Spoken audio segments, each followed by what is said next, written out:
Emergência em Saúde Pública, que trabalha 7 por 24 por 365 dias. Próximo slide. Portanto, ao longo desse processo, nós mantemos uma vigilância laboratorial e uma vigilância genômica. Próximo. Nós, ao longo desse processo, modernizamos e inovamos os nossos LACENs, com a aquisição de 27 equipamentos para 27 LACENs, como automação para biologia molecular, sorologia, bacteriologia e biossegurança. Fizemos uma reestruturação de um biobanco que tem uma capacidade de armazenar 1,5 milhões de amostras, com investimento de 40 milhões. Reestruturamos toda a vigilância genômica do nosso país, com investimento de 60 milhões, com a estruturação do sequenciamento genético nos 27 LACENs, com investimento total só na parte de vigilância laboratorial e genômica de mais de 300 milhões. Próximo slide. Só para termos uma ideia com relação à expansão dos laboratórios, nós ao longo desse processo realizamos mais de 90 milhões de testes, com equipamentos de alta performance, suprimentos, computadores de alto desempenho, formação de profissionais em bioinformática e treinamento para geração de biblioteca. Nesse slide, ministro, o senhor pode ver todos os laboratórios de fronteiras que nós fizemos, fortalecendo a vigilância em fronteira, nos laboratórios dos LACENs e em todos os equipamentos que nós distribuímos, nós colocamos em cada um dos 27 LACENs para a vigilância genômica. Só do estado do Amapá, que está na fase de implantação, e no caso do Amapá, de Roraima, desculpe, que está em fase de implementação, e do Amapá, que está na fase de reestruturação física para colocar o aparelho de sequenciamento. Próximo slide. Com relação à rede Vigiar SUS, essa rede Vigiar SUS, obviamente, é um fortalecimento da vigilância, alerta e resposta do SUS, uma política pública. Isso foi acordado e apresentado em CIT em outubro de 2020, na 8ª reunião ordinária de gestores tripartite. Este governo investiu mais de 925 milhões nas ações que compõem a rede de Vigiar SUS, uma rede que, portanto, foi formalizada com a portaria em 2021 do Gabinete do Ministro, da portaria 1802, com uma política pública de saúde com 4 grandes eixos, na rede CIEVES, na rede Renavé, na melhoria dos sistemas de vigilância de óbito, na formação de epidemiologistas de campo no nosso EPSUS e, obviamente, também fizemos uma grande pesquisa nacional chamada de Previcov. Próximo slide. Essa é a estratégia que nós temos, portanto, de uma rede nacional instruída no contexto da pandemia da Covid-19 para ampliar, modernizar e fortalecer os componentes da vigilância em saúde que atuam nos eixos de detecção, monitoramento, alerta e comunicação às respostas de emergência pública, querendo fomentar a ampliação das estruturas de vigilância, avaliar os potenciais impactos à saúde, desenvolver ações intersetoriais, promover ações oportunas, garantir articulações e integração de ação de vigilância, alerta e resposta, realizar, obviamente, uma detecção oportuna, estabelecer estratégias ou respostas coordenadas em qualquer esfera da gestão para qualquer emergência de saúde pública e, obviamente, fortalecer a capacidade de vigilância, alerta e resposta das emergências de saúde em nosso país. Próximo slide. Para isso, nós temos a rede Renavé. Próximo slide. Nessa rede Renavé, ministro, nós saímos de 238 núcleos de vigilância hospitalares. Temos hoje 675 núcleos de vigilância hospitalares, que antes eram em 145 municípios, hoje em 327 municípios, antes apenas em 20 hospitais universitários, hoje em todos os hospitais universitários. Distribuímos equipamentos para análise de dados, qualificamos profissionais, temos profissionais contratados e mais de 205 milhões de repasses a estados e municípios. E para isso, o governo federal investiu mais de 230 milhões de ações de vigilância epidemiológica hospitalar, com um crescimento de mais de 184%, dando maior capilaridade a todos os estados e Distrito Federal e uma capacidade de detecção de potenciais de emergência em saúde pública. Próximo slide. Com relação ao Previcov, próximo, nós temos, portanto, um dos maiores inquéritos de Covid no mundo, no qual obtivemos mais de 127 mil amostras e participantes, envolvendo 274 municípios, com 27 estados, para estimar a prevalência da infecção pelo vírus SARS-CoV-2 em residentes das capitais e regiões metropolitanas. Todas as coletas já foram feitas, ministros, estamos agora na fase de análise dos dados. Próximo slide. Nós temos o Profesc próximo. O Profesc se constitui um programa de formação em emergência de saúde pública em 3 níveis de modalidades, todas com modalidades de EAD, desde o nível 1, nível 2 e o nível 3, do nível mais básico, intermediário e avançado. Capacitamos ao longo desse período mais de 7.000 profissionais formados, o que garante, portanto, uma autonomia de formação para os estados e municípios, já que todos esses cursos para a formação de epidemiologistas de campo estão na modalidade EAD. Próximo slide.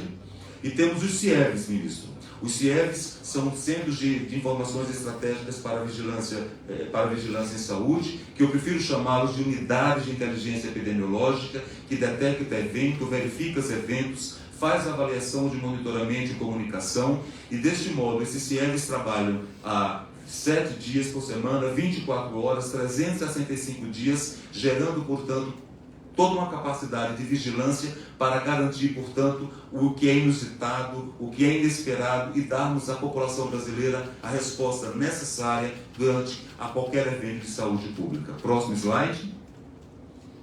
Para você ter uma ideia, para todo esse fortalecimento, nós investimos cerca de 11,2 milhões em RH, por repasses a estados e municípios, tecnologias de alto desempenho para análise de dados, com painéis informatizados, profissionais contratados e profissionais capacitados, no qual, no total, o governo federal investiu mais de 175 milhões em ações de vigilância, alerta e resposta. Próximo slide. Foram só em repasses ao Estado 148,7 milhões, em tecnologia de alto desempenho mais de 1.500 equipamentos. Próximo. Painéis informatizados, gastamos 15 milhões, investimos 15 milhões, mais de 200 profissionais contratados, mais de 7.000 profissionais capacitados. Próximo slide. Essa é a nossa rede, ministro. Em 2020 tínhamos 55, saímos em 2021 para 129, hoje temos 164 CIEVs, com uma ampliação de 198%.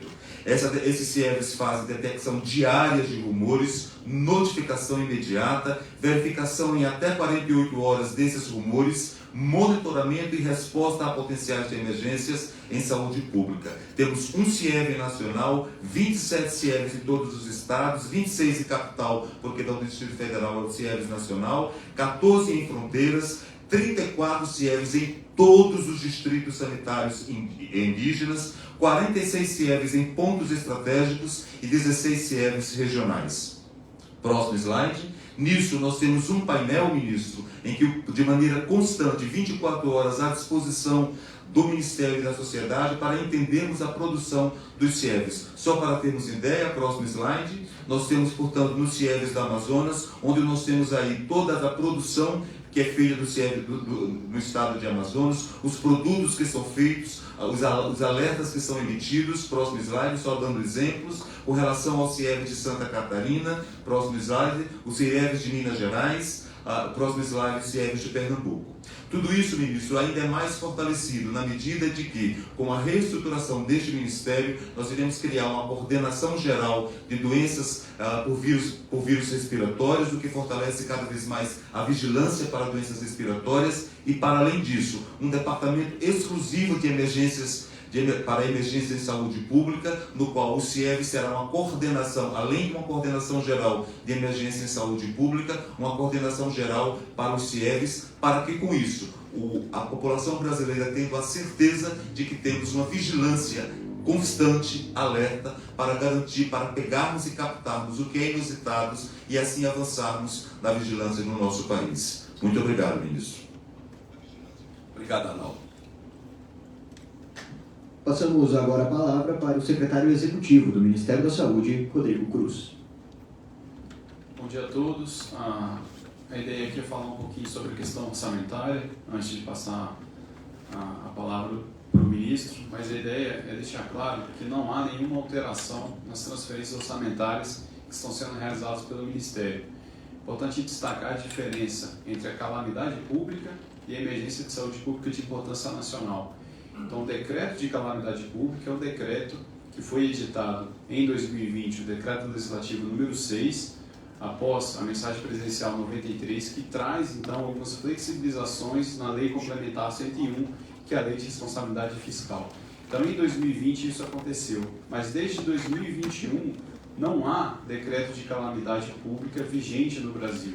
Há sim o decreto de emergência de saúde pública de importância nacional, que traz algumas flexibilizações, mas dentre elas não há flexibilização, por exemplo, de algumas alterações de entendimento da LRF. Então, se puder colocar os slides, só para deixar claro que não haverá nenhuma alteração na transferência de recursos realizados fundo a fundo do governo federal para os estados.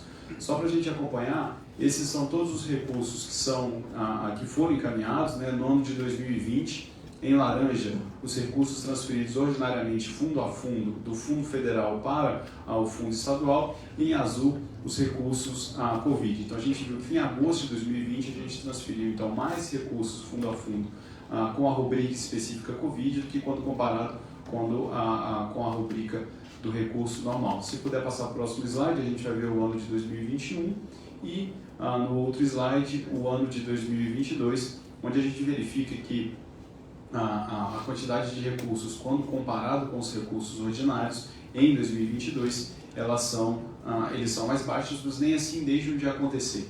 Por exemplo, a gente está pagando até março os leitos Covid mediante produção. E a gente vai continuar pagando esses leitos na medida que chegarem as comprovações desses gastos. Então, a pedido do ministro, a ideia é mostrar que não haverá também nenhuma descontinuidade e não há nenhuma alteração com o levantamento da SPIN nas transferências de recursos que já são realizadas do Ministério da Saúde para o Estado. E é importante deixar claro essa diferenciação. A SPIN não traz flexibilizações orçamentárias. O que traz as flexibilizações orçamentárias é o decreto de calamidade pública, que não está vigente desde janeiro de 2021. Era isso, ministro.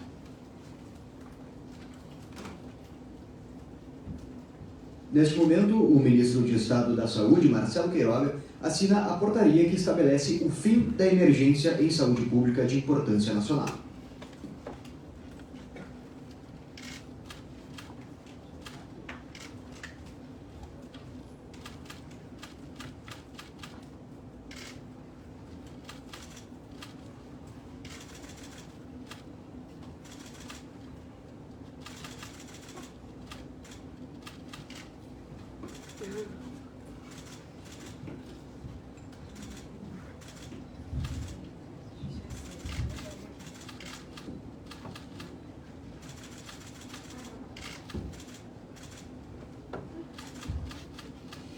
Senhoras e senhores, com a palavra o ministro do Estado da Saúde, Marcelo Queiroga.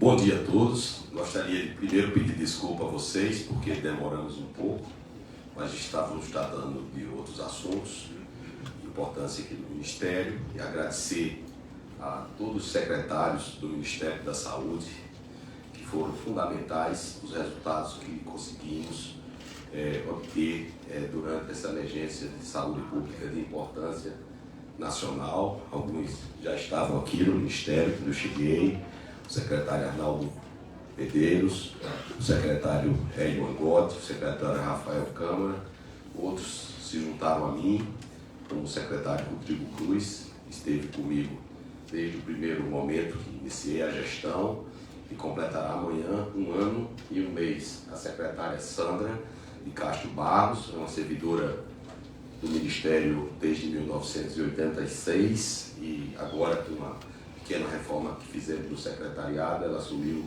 a Secretaria de Ciência, Tecnologia, Inovação e Estudos Estratégicos, e o secretário Reginaldo Ramos Machado, que também é um servidor público, que ocupava a diretoria da Secretaria Executiva e hoje é o secretário especial da Saúde Indígena. E, por fim, a minha querida colega e amiga Rosana Leite de Mello, que atendeu o meu convite para liderar a Secretaria Extraordinária de Enfrentamento da Covid-19.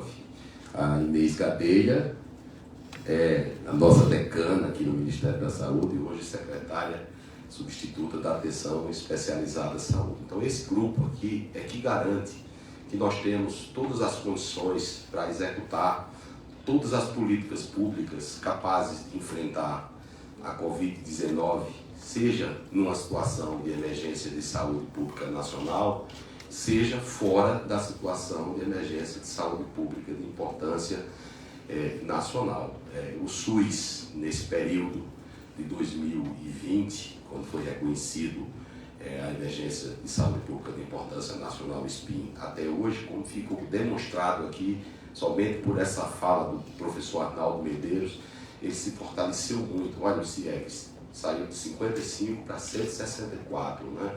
Então hoje nós temos uma condição de monitoramento da saúde pública do que tange a vigilância sanitária sem precedentes. E isso se repete nas outras secretarias finalistas. Eu apenas não pedi ao Rafael para falar sobre as nossas 48 mil unidades básicas de saúde, porque senão a gente só ia terminar essa reunião no final do dia das nossas 38 mil salas de vacinação, onde nós já aplicamos vacinas com esquema primário em mais de 74% da população brasileira, e nós já aplicamos dose de reforço em mais de 74 milhões de brasileiros, a primeira dose de reforço, e já estamos próximos de atingir 1 milhão de segunda dose de reforço. Né? Quem imaginaria isso no começo de 2021, onde se dizia que o Brasil atrasou em aquisição de vacina? Na realidade, não existia vacina em lugar nenhum do mundo. Quando essas vacinas chegaram em quantidade suficiente,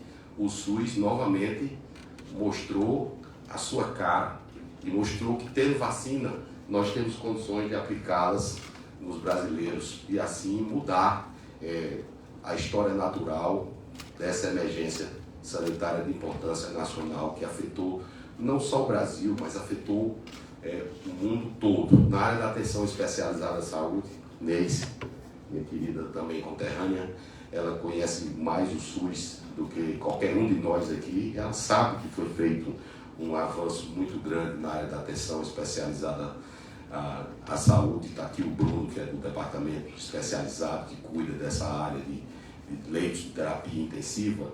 Durante a pandemia, eu disse, mas repito, nós chegamos a ter 45 mil leitos de UTI habilitados. E esses leitos que foram habilitados acima dos 23 mil, todos eles tinham uma remuneração dobrada. E agora, já no ano de 2022, esses leitos foram sendo desabilitados em função do arrefecimento dos casos de síndromes respiratórias graves, mas nós providenciamos a manutenção de mais 7 mil leitos de terapia intensiva ao custo de 1,2 bilhão de reais. Isso não acontecia, a habilitação de um leito de terapia intensiva de maneira definitiva no SUS, há 20 anos. É outro ponto que fundamenta o cancelamento da emergência da SPIN. Porque mesmo que tenhamos casos de Covid, porque nós não acabamos a Covid, e nem nós acabamos com o vírus vai continuar circulando e nós temos que aprender a conviver com ele. Se houver necessidade de atendimento na atenção primária, nós temos condições de atender. Se houver necessidade de leitos de terapia intensiva, nós temos leitos de terapia intensiva, até porque distribuímos mais de cerca de 17 mil respiradores. O Ministério da Saúde distribuiu respiradores, distribuiu monitores, distribuiu bombas de infusão, não é? Então, seja pela atenção primária, seja pela atenção especializada e pela vigilância, nós temos capacidade. Em relação ao componente especializado da assistência farmacêutica, recentemente foi incorporado um novo medicamento, novo não, um antigo medicamento que se prestava ao tratamento da artrite reumatoide, o baricitinib. A Eli Lilly, que é a dona da patente, pediu à Anvisa a ampliação da indicação no bulário e prontamente foi aprovado pela Conitec, e a secretária Sandra já assinou a portaria de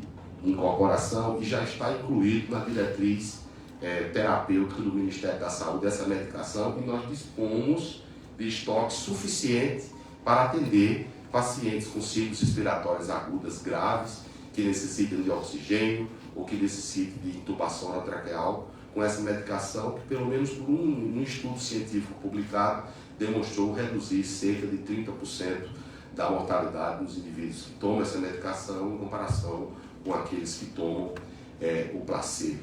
Também avançamos na análise dos novos antivirais. Já há uma sinalização em consulta pública de um desses novos antivirais, que, se confirmada essa indicação pela Conitec, caso a secretária Sandra ache por bem incorporar ao SUS, porque essa é a atribuição da SQETI, da secretária da SQETI, ela também será disponibilizada conforme protocolo clínico próprio, para que os brasileiros possam ter acesso a medicações que possam ser úteis no combate ou na interrupção da evolução da doença. A portaria é um ato normativo simples.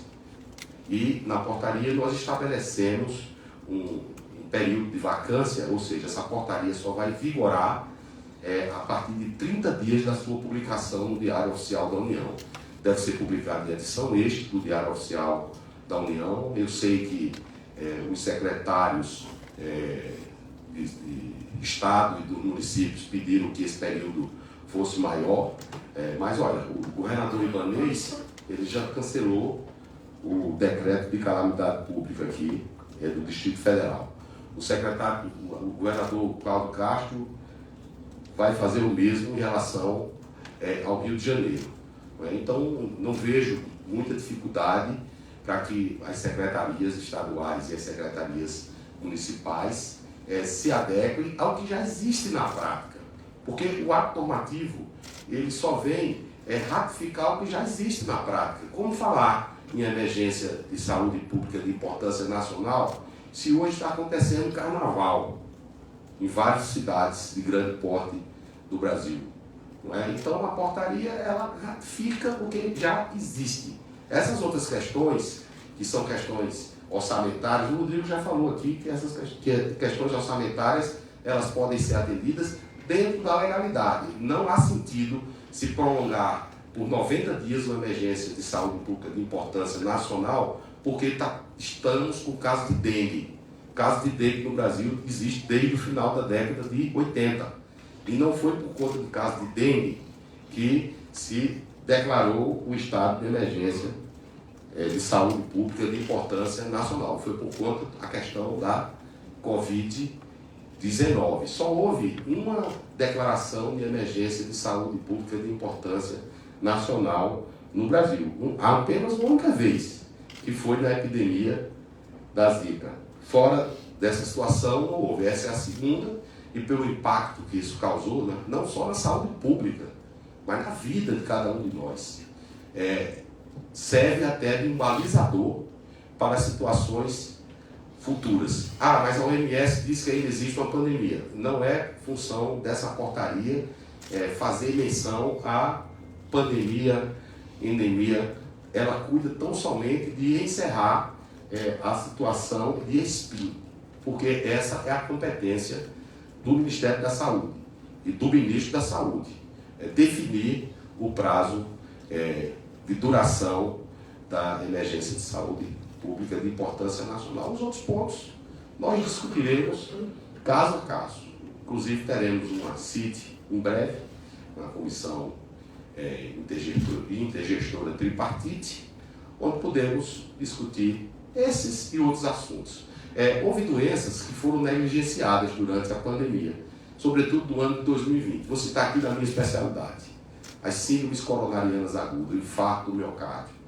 No ano de 2020, aumentou os óbitos cardiovasculares nos domicílios, porque o sistema de saúde estava em colapso e as pessoas alguns com receio de procurar as unidades básicas de saúde, Em algum momento se orientou para não procurar a unidade básica de saúde, que era para ficar em casa e só ir para casa, para o hospital, quando tivesse com falta de ar. Essa é uma orientação vigente, e aqui eu não vou entrar no mérito dessa orientação, mas foi uma orientação à época.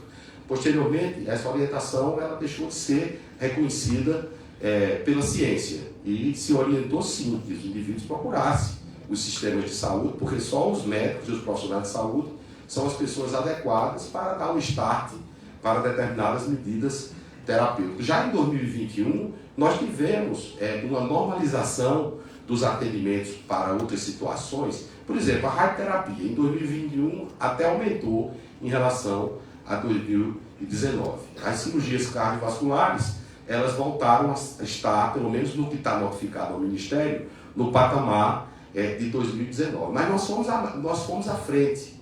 Nós lançamos uma linha de cuidado especial do tratamento do infarto, do miocárdio, porque mesmo e com todas essas peculiaridades, as pessoas se cuidaram menos, procuraram menos os médicos, e a gente tem no nosso horizonte uma possibilidade de aumento desse tipo de problema.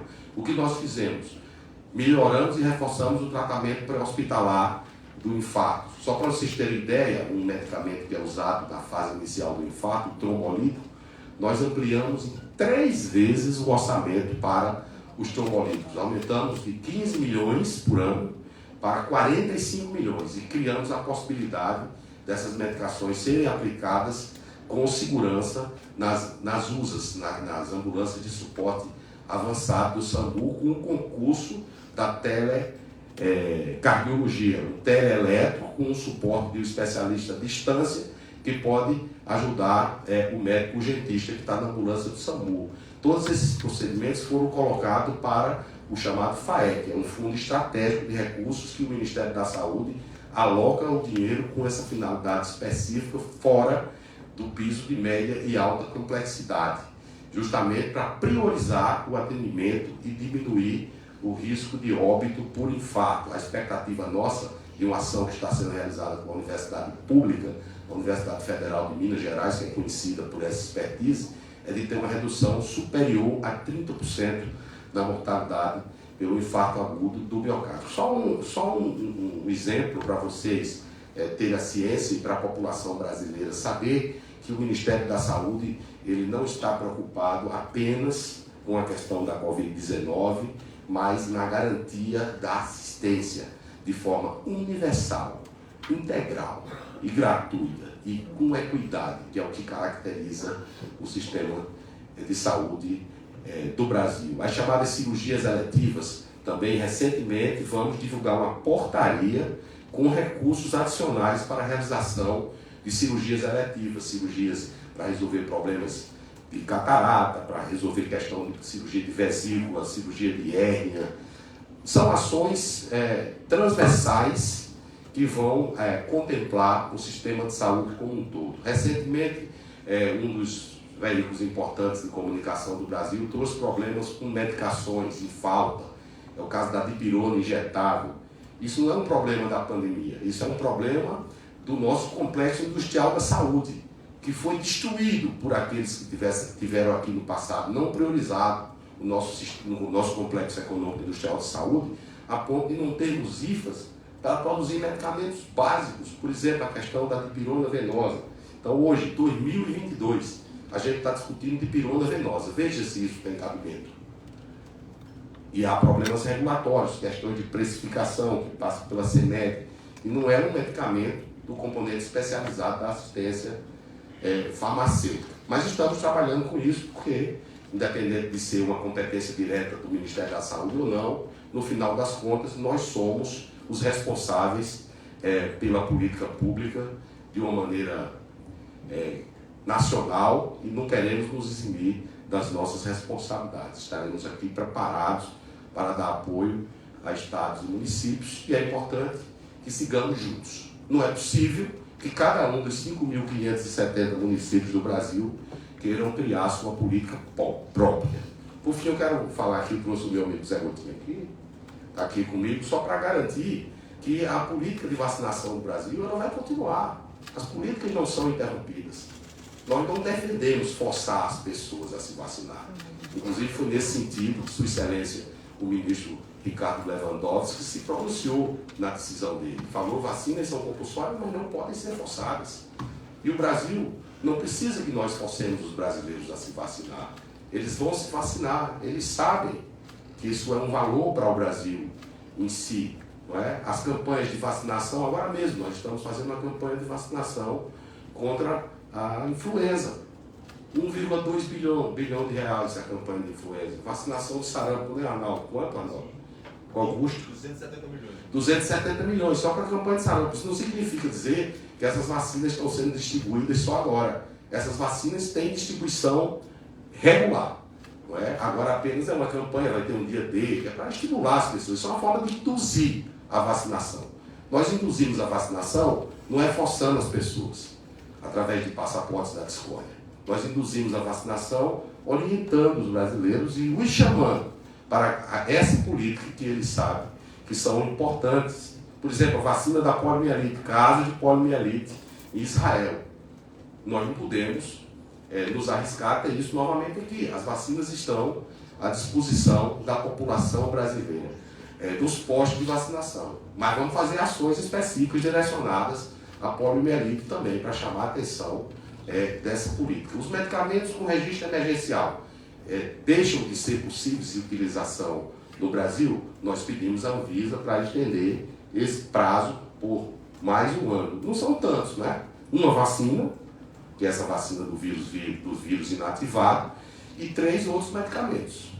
O Nirmatrelvir, Ritonavir, que tem registro emergencial, tem 2 outros anticorpos monoclonais, cujo o uso é muito pontual, e mesmo que esse registro fosse cancelado, não iria mudar, não iria alterar em nada a história natural da Covid-19 no Brasil, mas todos que estão aí com registro emergencial podem ser úteis e são considerados pelo Ministério da Saúde. Então é isso aí, pessoal. Agradeço a vocês, um agradecimento especial à minha querida amiga vou dizer de infância, a doutora Eutília Freire, professora de reumatologia, que nos acompanha aqui hoje, minha colega de turma e esposa do secretário Arnaldo Medeiros. Ela nos empresta ele aqui ao Ministério. Não sei se eu posso falar, Arnaldo. Posso falar? Pode falar. Então, Arnaldo, começo de 2021, o Arnaldo foi diagnosticado com um tumor no pulmão. O Arnaldo operou, o Arnaldo fez e faz o tratamento complementar, e o Arnaldo não deixou de vir ao Ministério um dia sequer. Então, em nome do Ministério da Saúde, eu queria agradecer a você pelo seu compromisso público e pela força que você demonstrou e, sobretudo, pelo exemplo que você dá a todos nós, né, que mesmo diante de adversidades é possível olhar para frente e vencer todos esses problemas. Muito obrigado, Deus abençoe o nosso Brasil. Bom, abriremos agora espaço para as perguntas da imprensa. A gente pede que os jornalistas que estiverem interessados em fazer seu questionamento venham até o microfone aqui na frente, se apresentem com o nome e também com o veículo e se atenham a uma pergunta por veículo para que todos possam perguntar. Bom dia, Vanessa Lima da Record TV, inclusive estamos ao vivo agora para a Record News. Ministro, gostaria de saber como é que vai ficar a telemedicina, vai continuar? O que o Ministério da Saúde está preparando para isso? Desculpa, eu não falei da telesaúde, né? Então, há um projeto de lei que tramita no Congresso Nacional para tornar definitivo a questão da telesaúde. A telesaúde já vem sendo empregada no Brasil desde 2002, embora não existisse uma legislação específica, amparada em resoluções do Conselho Federal de Medicina, posteriormente se ampliou para teleradiologia, e hoje há outras possibilidades em função do grande avanço da tecnologia. Então, o deputado Pedro Vilela, que é o relator de um projeto de lei, cuja autora principal é a deputada Adriana Ventura, junto com outros deputados, a deputada Carmen Zanotto, o deputado Elias Calil, a deputada Mariana Carvalho, a deputada Soraya Santos, a deputada Soraya Manato. Então, esse projeto foi amplamente discutido conosco aqui no Ministério, com o Conselho Federal de Medicina, com as outras profissões de saúde, e já se chegou a um relatório, que é um relatório de boa qualidade, que coloca a estratégia de telesaúde dentro da Lei 8.080, que é o lugar onde deve estar. Enfim, saúde é um direito de todos e um dever do Estado, seja a saúde prestada da forma presencial, que nunca vai deixar de ser, seja a utilização de tecnologias da informação e comunicação de maneira remota. Então, esse projeto é possível que vá para o plenário da Câmara para votação na terça-feira. Mas o Ministério da Saúde tem uma portaria que foi editada pelo meu antecessor, o ministro Luiz Henrique Mandetta, que ela ainda está em vigor, né, pelo menos até o momento em que temos o vacácio legis dessa portaria, ela está em vigor, mas o Ministério já tem uma portaria que se adequa ao projeto de lei que está em tramitação na Câmara dos Deputados, e eu já combinei com os senhores parlamentares, uma vez aprovado na Câmara, nós temos condição já de editar essa portaria, enquanto o Senado Federal se manifesta sobre essa proposta legislativa. Então, vai continuar, é um avanço para o Brasil, sobretudo para a atenção primária à saúde. As estratégias de telesaúde, elas ajudam a ampliar o acesso na telesaúde, ajudam a diminuir a distância entre a média complexidade e a alta e a baixa complexidade, quer dizer, a atenção primária, e vamos também em breve aqui já adianto uma portaria específica aqui do meu querido colega e amigo Rafael Câmara, que é um secretário muito atuante e tem feito um trabalho excelente na atenção primária à saúde, e nós vamos fomentar esse tipo de estratégia nas unidades básicas de saúde.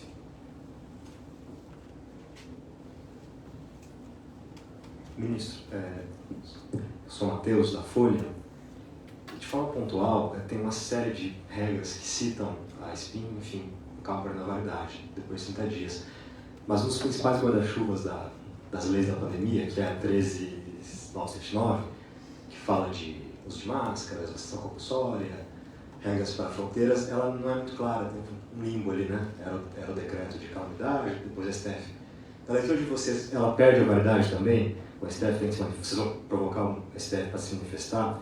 E eu queria saber se, na leitura de vocês também, com o fim da SPIN, um gestor de município ou estado pode ainda, por exemplo, decretar o uso obrigatório de máscara em alguns ambientes, como o transporte público, ou se o fim da SPIN derruba esse tipo de poder? Bom, na minha visão, não há mais sentido desse tipo de medida restritiva, né? Sobretudo quando é tomada de uma forma absolutamente diversa por gestores municipais e estaduais. Você citou bem, né, que tem a SPIN como âncora para uma série de legislações. O Ministério da Saúde, com uma portaria, só tem a prerrogativa de encerrar a duração da SPIN. O que decorre daí, às vezes depende de decretos de estados, de medidas de município, como você bem citou, e hoje tudo vai dar trabalho ao ilustre senhor ministro Ricardo Lewandowski, né? Não sou eu que crio trabalho com ele, são os outros. E ele geralmente reafirma a questão da liderança do Ministério da Saúde. Então, a minha expectativa é que se acabe essas exigências, né? É claro que esse vírus é imprevisível, né? A emergência está sendo encerrada agora, mas pode ser considerada uma emergência de importância regional ou mesmo nacional. Eu espero que não aconteça isso, mas se houver algum tipo de necessidade, Matheus, temos que ficar atentos. Inclusive, agradecer a você, quando o pessoal aqui não me dá informação, eu busco na sua coluna lá, que tem muita informação, eu cobro deles. Pode, o Rodrigo Cruz vai falar. Perfeito, ministro. Só para complementar, de fato, a Lei 13.979 ela tinha sua eficácia vinculada ao Decreto Legislativo número 6, que é esse decreto legislativo que trata da calamidade pública, e o decreto ele vinha sendo renovado ou sendo discutido a cada 2 ou a cada 3 meses entre o Ministério da Economia e o Parlamento. Entendeu-se que em 2021 não deveria se seguir então com esse decreto legislativo, portanto, ele deixou de existir. No entanto, dessas demandas e apreciações por parte do STF, ele entendeu que o artigo 3 e o artigo 3A ao artigo 3H não perderam sua vigência, sendo, portanto, continuando vigente. A gente vai precisar, de fato, dialogar com o tribunal por intermédio da AGU para ver qual que é o entendimento deles, uma vez tendo encerrado a nossa emergência de saúde pública de importância nacional com a publicação da portaria, que, como o ministro colocou, sairá hoje em edição extra do Diário Oficial. Perfeito, bom dia, ministro, bom dia, secretários. Auro Couto, do Grupo Bandeirantes. A minha pergunta é porque você e os secretários, ministro, fizeram um esforço para fala que não muda muita coisa ou às vezes até não muda nada, como o senhor falou, que nenhuma política de saúde vai ser interrompida. Então eu gostaria de frisar o que muda, pedir para você esclarecer de fato, tacitamente, o que muda e o porquê de agora, já que, como vocês falaram, não muda muita coisa ou quase nada. Bom, não muda muita coisa porque assim, a principal política foi a vacina. Ela continua, de acordo com as recomendações da CETAR. Outras ações, como por exemplo, a atenção primária à saúde, ela foi reforçada. Então não há necessidade, não, porque vai diminuir a atenção primária. Não vai. Pelo contrário, aumentar. Falei aqui da atenção especializada à saúde. Aumentamos em 7 mil leitos. Né? O que muda é essa questão de se restringir de maneira desarrazoada as liberdades individuais à mercê da opinião de um gestor municipal. Isso não é razoável. Na minha opinião, isso cria mais divergência do que uma situação efetiva de combate à situação pandêmica que se instalou no Brasil. Boa tarde, ministro e secretário. Sou a Rebeca, do Metrópolis. Eu queria perguntar sobre a Secovid, que foi criada, né, com base na SPIN.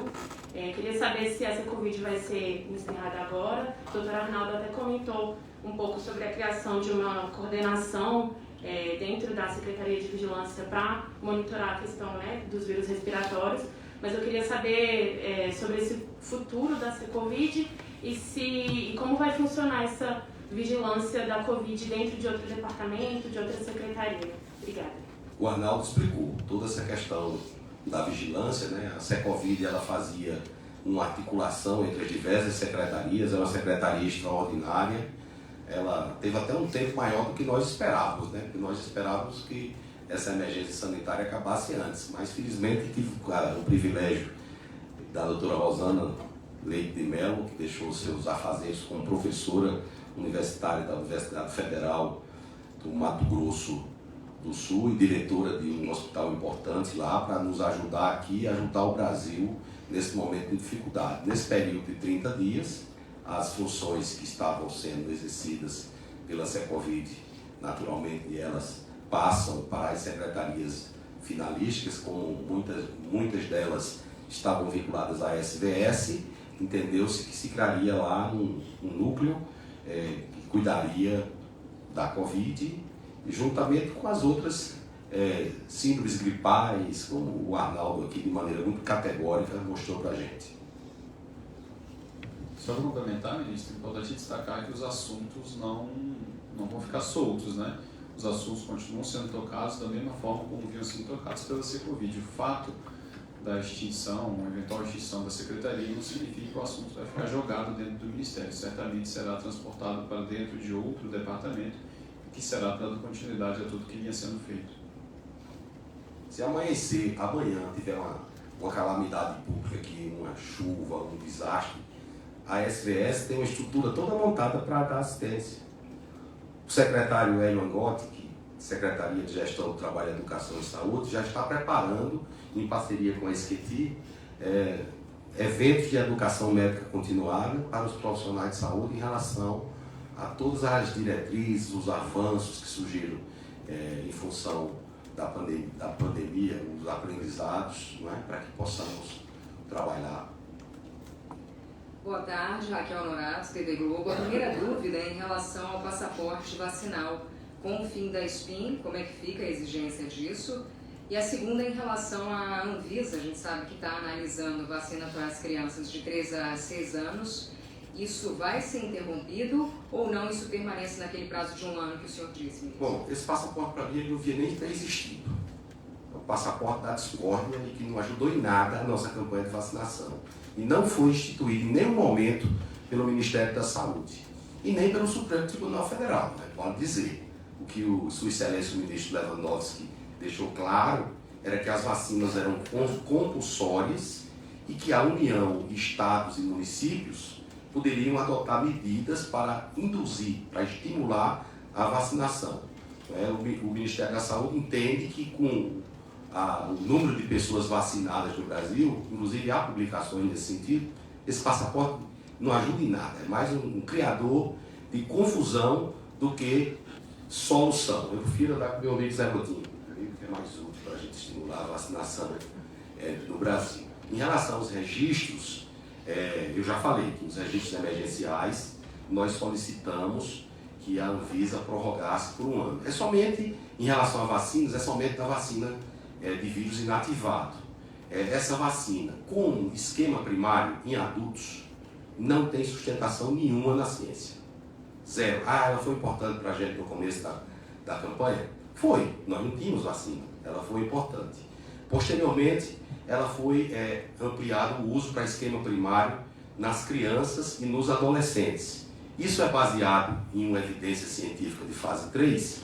Resposta: não. Se tiver uma evidência científica de fase 3, tragam para mim, eu desconheço. É baseado em quê? Nos estudos de fase 4 que foram realizados em função da decisão discricionária, baseada em opinião de especialistas, de aplicar essa vacina. E onde aplicaram? Em nenhum país que tem vigilância, agência sanitária rigorosa. Por exemplo, tem aprovação da EMA para aplicar essa vacina em criança? Não. Tem aprovação do FDA? Não. Só tem dessas agências, a única que tem respaldo é a agência brasileira, que a Anvisa tem, é uma agência que tem respaldo. Não vou considerar fazer qualquer declaração acerca de uma suposta aprovação para crianças de 3 a 5 anos, porque esse pleito já foi feito, sabe desde quando? Desde julho, se eu não me engano, julho de 2021. E até agora, o instituto que é responsável pelo registro emergencial dessa vacina logrou convencer as autoridades sanitárias da Anvisa em conceder um registro ao menos emergencial. No período de 19 de janeiro até hoje, 22 de abril, dia do descobrimento do Brasil, não se levou evidência científica concreta para se ter um registro definitivo dessa vacina, sequer para os adultos. O que dizer das crianças, onde sabemos que o escape vacinal é maior, porque se tornou um tabu. Se eu falar qualquer coisa questionando a efetividade, a eficácia de vacina, eu já virei o maior antivax do mundo. Fizemos uma audiência pública aqui para discutir o problema. Qual foi a interpretação? O ministro atrapalhou a vacina das crianças, porque fez uma audiência pública. Imagina se eu tivesse feito uma audiência secreta. Então isso é uma pauta que já venceu. A campanha de vacinação do Brasil é um sucesso, é reconhecido nacional e internacionalmente, e nós só fizemos ampliar o que todos já sabíamos. Vem havendo uma queda de cobertura vacinal? Não é de hoje. Isso vem há uma década. Caiu mais durante a pandemia. Caiu durante a pandemia. Até porque tínhamos que fazer uma forte campanha de vacinação contra a Covid-19. Mas vamos continuar firme aí, não vai interromper política pública que realmente mude o contexto da Covid-19 no Brasil. Pelo contrário, elas só podem ser até ampliadas. Pessoal, a gente vai passar agora para a última pergunta. Ministros e secretários, boa tarde. Eu sou Mamãe, repórter do Poder 360. Em relação à Coronavac, se a Anvisa aprovar para a idade de 3 e 4 anos, ela vai ser incorporada ao PNI para essas faixas etárias?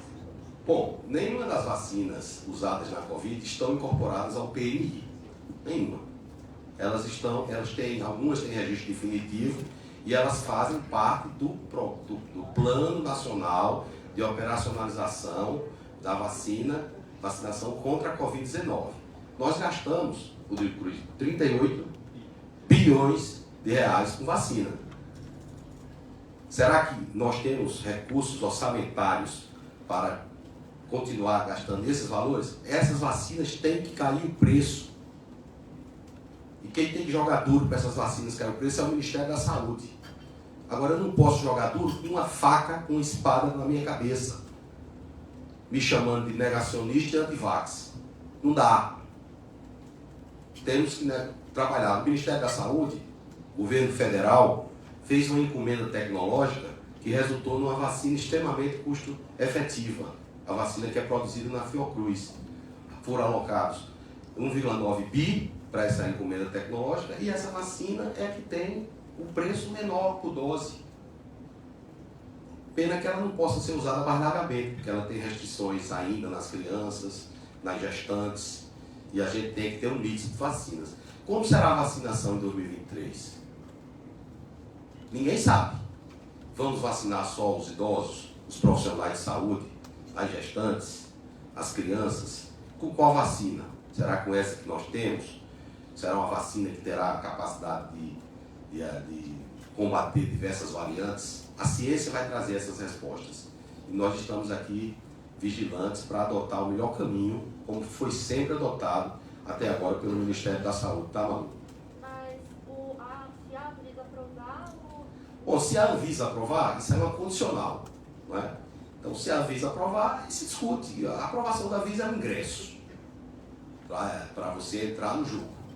Se vai entrar como política pública, aí é outra questão. Existe uma infinidade de registros de drogas na Anvisa, de imunobiológicos, que não entrou na política pública. Não sei se vocês leram o meu recurso, o julgamento do recurso. Lá eu falo do tratamento hospitalar da Covid. Inclusive pedi à Conitec para ampliar a indicação do bulário de um dos imunobiológicos. Por quê? Porque esse imunobiológico vem sendo usado desde o final de 2020 e a indústria simplesmente não quis pedir a ampliação da bula. E nós não podemos ficar à mercê da indústria.